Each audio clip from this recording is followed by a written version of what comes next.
Point shoes, flat shoes, tights, leotards, costumes, bobby pins, and buns. The average life of a bunhead ballerina. Just think of all of that times 5. That's the average life of a professional ballet dancer, otherwise known as a prima ballerina. For the Pennsylvania ballet dancers, they practice and rehearse almost every day of the week the company consumes them. The company performs about 5 to 10 ballet productions during the season, so that requires many practices and rehearsals. The most recent shows you can still go and see is Don Quixote, performed by the Pennsylvania Ballet Company. There are more upcoming ballet productions, A Program of First and Balletine and Beyond.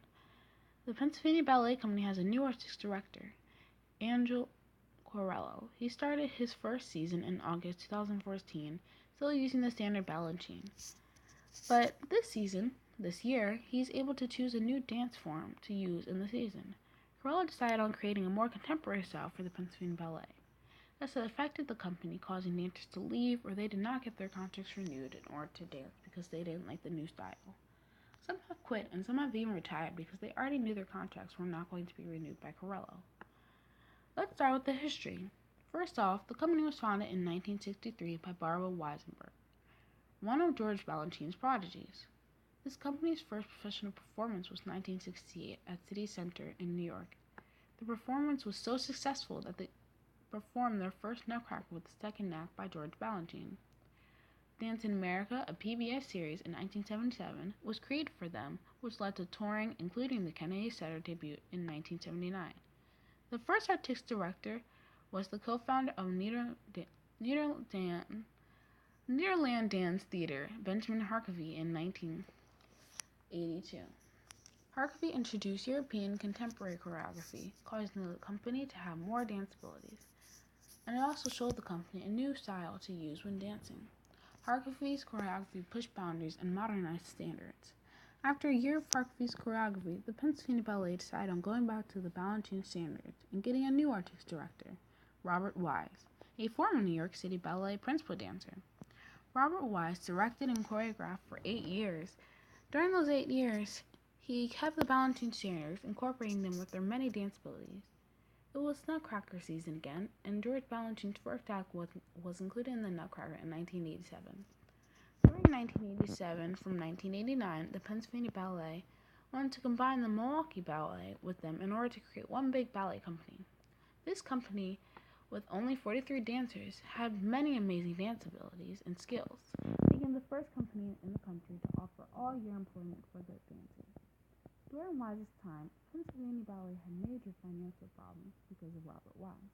Because he brought amazing artistic directions and choreography, Pennsylvania Ballet had to hire a new artistic director in order to prevent having any more financial problems in 1990. So they hired Christopher D. Amboise to be the new artistic director and hoped to bring the company on good terms again. Save the Ballet campaign was created by the community and dancers, musicians, and theater staff from the Pennsylvania Ballet Organization in March 1990 to help them with their financial problems, raising over $1 million donation. In 1995, Roy Krazier became the new artistic director, coming from corpus ballet to soloist to principal to associate artistic director in 1992, and he became the artistic director. Like Robert Wise, Krazier used Balanchine choreography with extras to make it more bold and interesting, having inspiration from other choreographers, including Christopher D. Amboise. The Pennsylvania Ballet made their international debut at Edinburgh International Festival, performing the 40th anniversary of Swan Lake in August 2005. Roy Krazier was the longest artistic director, but ended in 2014.